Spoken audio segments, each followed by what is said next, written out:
The land of Israel, once a beacon of promise, was now shrouded in darkness and fear. A heavy silence hung in the air, broken only by the mournful whispers of a people struggling to survive.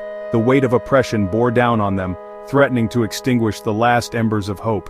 For 7 long years the Midianites, a relentless and merciless enemy, had ravaged the land, their presence a constant nightmare. They descended upon the Israelites like locusts, leaving a trail of destruction and despair in their wake. The once vibrant fields and bustling villages were now reduced to desolate ruins. The Midianites systematically destroyed crops and livestock, the very lifeblood of the Israelite economy. Fields of golden wheat were set ablaze, turning the promise of abundance into ashes. The bleating of sheep and the lowing of cattle, once familiar sounds of prosperity, were replaced by an eerie silence, a testament to the devastation wrought by the invaders. Stripped of their livelihoods and possessions, the people were left starving and hiding in caves and rocky crevices, desperately seeking refuge from the marauding Midianites.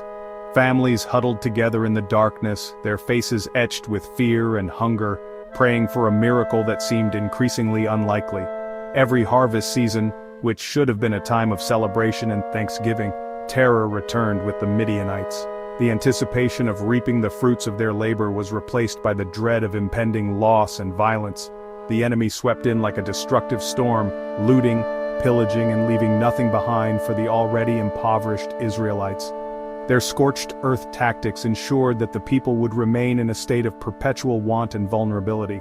The Israelites, once a proud and independent nation, confident in their strength and their covenant with God, were now broken and desperate, their spirit crushed under the weight of oppression. The vibrant tapestry of their society had been torn apart, leaving behind a fragmented and demoralized people.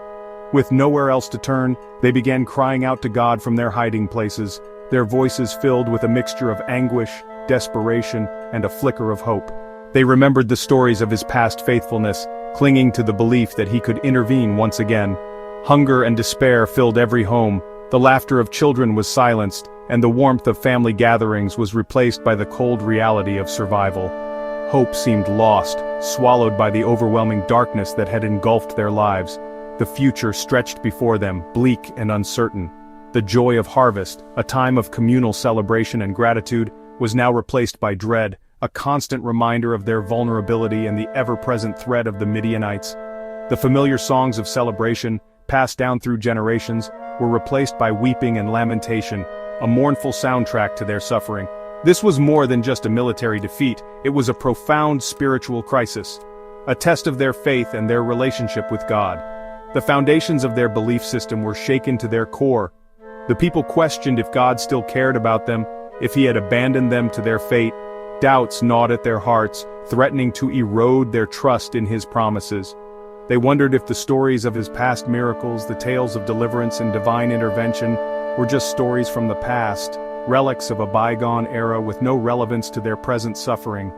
In their darkest hour, when all seemed lost and the future looked bleak, they remembered the God they had abandoned, the covenant they had broken, and cried out for deliverance with a renewed sense of urgency and desperation.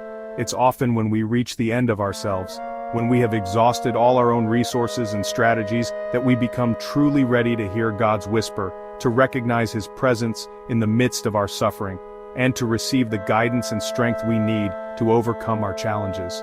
Into this world of fear and despair, God was preparing to send an unlikely hero, a man whose life would be a testament to the power of faith and the boundless grace of God. In the ancient village of Ophrah, life was a daily struggle. Gideon, like many others, was simply trying to survive amidst the harsh realities of his time. The land was unforgiving, resources were scarce, and the shadow of oppression loomed large. Every sunrise brought with it the challenge of finding enough to eat and staying safe from the ever-present threat of the Midianites.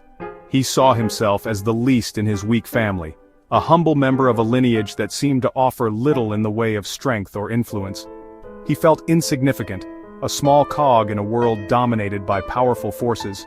The weight of his perceived inadequacy pressed down on him, making it difficult to imagine a future where he could make a difference. He was not a warrior, not a leader, but a man hiding from the Midianites, the ruthless invaders who plagued the land. Fear was a constant companion, dictating his actions and shaping his worldview. Every rustle of leaves, every distant shout, sent shivers down his spine, reminding him of the ever-present danger. To protect his precious grain from the prying eyes of the enemy, Gideon threshed wheat in a winepress, a task usually performed out in the open fields. This was a desperate measure, born of necessity and fear. He did this hidden from view, concealed within the confines of the winepress, hoping to avoid detection. The shadows became his allies, the darkness his shield. This act showed his resourcefulness, a spark of ingenuity in the face of overwhelming adversity. He was not simply giving in to despair, he was actively seeking a way to survive, to protect what little he had. He wasn't brave in the traditional sense, but he did what he could with the limited resources and courage he possessed. He was a simple man, trying to make the best of a terrible situation. Gideon's secret struggle mirrored Israel's, a nation brought to its knees by oppression and fear. The weight of their collective suffering rested heavily on every citizen. Both were hiding, both were living in the shadows, afraid to openly defy their oppressors. Their spirits were crushed, their hope dwindling with each passing day. Both felt powerless against the might of the Midianites, their strength sapped by years of hardship and subjugation. They yearned for freedom, but the path to liberation seemed impossible. He dreamed only of enough food for one more day, a meager existence sustained by the barest of necessities. Survival was the only goal, the only ambition. Not of victory, not of liberation, not of a future free from fear. Such dreams seemed like distant fantasies, unattainable and irrelevant. Doubt filled his heart, a corrosive force that eroded his faith and clouded his judgment. He questioned everything, including the very existence of hope. Where was the God of miracles, the God who had delivered their ancestors from slavery in Egypt? Had he abandoned them to their fate? Gideon saw only weakness and defeat all around him, a landscape of despair stretching as far as the eye could see. The future looked bleak, devoid of promise. No path to hope, no glimmer of light in the encroaching darkness. It seemed as though they were destined to remain under the yoke of oppression forever.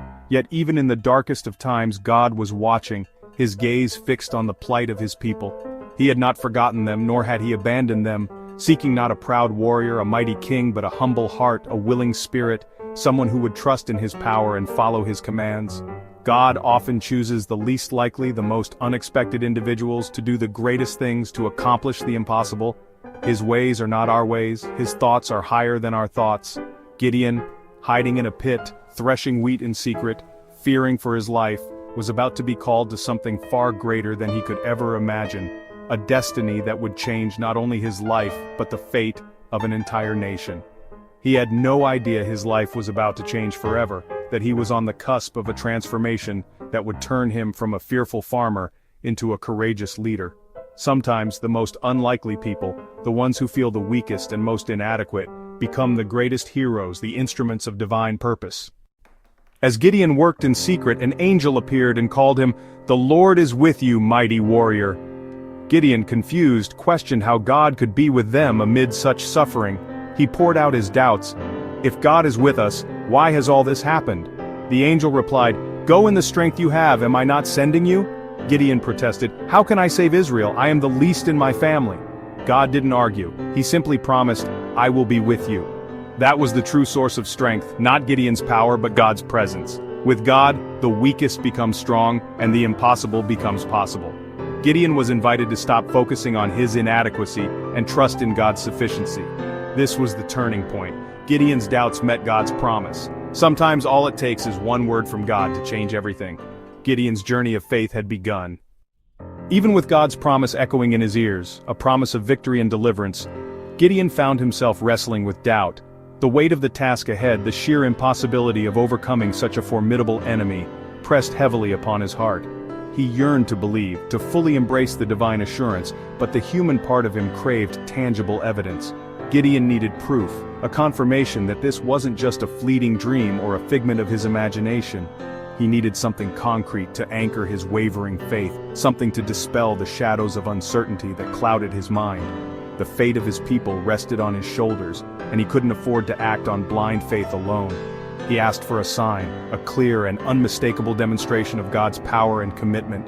He began preparing an offering, a sacrifice intended to seek divine favor and guidance. This act was not merely a ritual, it was a desperate plea for reassurance, a tangible expression of his yearning for certainty. As the offering lay upon the altar, the angel of the Lord touched it. In that instant, a burst of fire erupted, consuming the gift in a spectacular display of divine power. The flames leaped skyward, a visible manifestation of God's presence and acceptance. In that moment, Gideon realized he'd met God's messenger, a divine being sent to deliver a message of hope and empowerment. The realization struck him with the force of a thunderbolt, shattering his doubts and filling him with a sense of awe and reverence. Fear gripped him, a primal reaction to encountering the divine. He understood the gravity of the situation, the immense responsibility that had been placed upon him. The weight of it all threatened to overwhelm him, but in the midst of his fear, God spoke peace, a calming voice that cut through the turmoil in his heart. "Do not be afraid," he reassured, "you will not die." These words were a balm to his soul, a promise of protection and guidance. Gideon, emboldened by this divine encounter, built an altar, a physical testament to his newfound faith. He named it, "The Lord is Peace," a declaration of the tranquility he had found in God's presence. This altar marked the moment his fear turned to faith, a turning point in his journey. It was a symbol of his commitment to trust in God's promises, even when faced with overwhelming odds. Later, as he gathered an army to confront the Midianites, the initial surge of faith began to wane. The enormity of the task loomed large, and the whispers of doubt returned to haunt him. Doubt crept back in, insidious and persistent.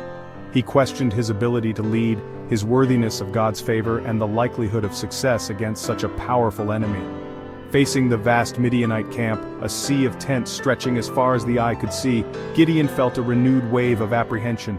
The sheer size of the enemy force was enough to crush the spirit of even the most seasoned warrior. Overwhelmed by fear and uncertainty, he asked God for another sign, a further reassurance that he was truly with him and that victory was assured. He needed a tangible reminder of God's power and faithfulness. He laid out a fleece of wool on the threshing floor, a seemingly insignificant object to serve as a vessel for divine communication. This was his plea for clarity, his attempt to bridge the gap between his doubt and God's promise. He prayed that, if it was wet with dew in the morning, while the surrounding ground remained dry, he'd know without a doubt that God's promise was true, and that he was indeed chosen to deliver Israel. God answered his prayer with remarkable precision. The fleece was soaked with dew, heavy with moisture, while the ground around it remained parched and dry. Still, Gideon, plagued by lingering doubts, asked for the opposite sign, a further test to solidify his wavering faith. He sought absolute certainty, a confirmation beyond any shadow of a doubt. This time he asked that the fleece be dry, while the ground all around it be covered in dew. He sought a reversal of the previous miracle, a further demonstration of God's power and willingness to accommodate his doubts. Again, God answered his plea with unwavering patience and grace. The fleece remained completely dry while the surrounding ground was saturated with dew, glistening in the morning light. Gideon's faith, though growing, was still fragile, like a tender plant struggling to take root in rocky soil. He needed constant reassurance, repeated demonstrations of God's power to overcome his inherent doubts. But God's patience was far greater than Gideon's doubts, an infinite reservoir of grace and understanding. He met Gideon where he was, acknowledging his fears and providing the reassurance he desperately needed. Through these signs, these tangible demonstrations of divine power, Gideon began to truly believe. He saw the hand of God at work in his life, guiding him, protecting him, and empowering him to fulfill his destiny. Gideon finally knew, with a certainty that transcended all doubt, that God was truly with him, that he was not alone in this daunting task, and that victory was within reach. Sometimes faith doesn't blossom overnight. It grows step by step, nurtured by experience and strengthened by divine encounters. It's a journey, not a destination, a process of learning to trust in the unseen. Sign by sign, miracle by miracle, God reveals himself to us, dispelling our doubts and illuminating the path forward. Each act of faith, no matter how small, strengthens our connection to the divine. God meets us in our doubts not with condemnation but with compassion and understanding. He acknowledges our fears and provides the reassurance we need to move forward. He gently leads us forward, one step at a time, transforming our fear into courage and our doubt into unwavering faith. He empowers us to overcome our limitations and achieve the impossible. Gideon, once consumed by doubt, was now ready to trust, to embrace his destiny, and to lead his people to victory, armed with the unwavering assurance of God's presence. With his faith strengthened, Gideon gathered 32,000 men to fight. But God said, "You have too many. Israel might boast, 'My own strength saved me.'" God told Gideon to send home anyone afraid, 22,000 left, leaving just 10,000. The odds looked worse, but God's plan was clear. Victory would be his alone. Gideon obeyed, watching most of his army walk away. The enemy was still vast, but God was asking for trust, not numbers. This was a test. Would Gideon rely on God or on human strength? Sometimes God reduces our resources, so we'll depend on him. Gideon's trust was being refined. The real battle was faith, not numbers. 10,000 men remained, but God said, "Still too many." He led them to water for a final test. Those who lapped water from their hands stayed. The rest were sent home. Only 300 remained, less than 1% of the original force. Now, facing a vast enemy, Gideon had only a handful of men. All human hope was gone. Only faith remained. God's strategy made no sense by human standards, but it was designed to show his power. Sometimes God strips away our safety nets so we see his strength. Gideon's army was small, but God's promise stood, "I will be with you." The stage was set for a miracle. When we have nothing left but God, we discover he is enough. Gideon's faith was about to be put to the ultimate test. The impossible was now inevitable, with God. With only 300 men, Gideon's fear returned. God, knowing his heart, told him to sneak into the enemy camp for encouragement. There, Gideon overheard a Midianite's dream. A loaf of barley bread toppled a tent. The dream's meaning was clear. Even the enemy believed God had given them into Gideon's hands. Hearing this, Gideon's fear melted away. He worshipped God right there, faith surging in his heart. Sometimes God confirms his promise in unexpected ways.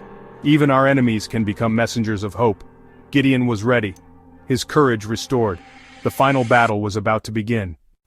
Gideon returned, rallying his 300 men for a battle unlike any other. He divided them into 3 groups, giving each man a trumpet and a torch hidden in a jar. At night they surrounded the Midianite camp. At Gideon's signal they smashed the jars, blazed their torches, and blasted their trumpets. The sudden light and deafening sound threw the enemy into chaos. The Midianites, thinking they were surrounded by a massive army, panicked and turned on each other. Israel's victory came not by sword, but by obedience and faith. God's strategy was simple, but devastating. Sometimes God uses the unexpected to bring victory. The enemy fled, defeated by their own fear. Gideon's trust in God had changed everything. The Midianites were defeated without Israel lifting a sword. The land had peace for 40 years, all because one man trusted God. Gideon's story became a legend, a reminder that God uses the weak to do the impossible. The victory belonged to God alone. This story teaches us that faith, not strength, wins the battle. God looks for willing hearts, not perfect people. Our weaknesses are the stage for God's strength. When we trust and obey, God can do the unimaginable. Gideon's journey calls us to courage, faith, and obedience. With God, even the smallest can change the world.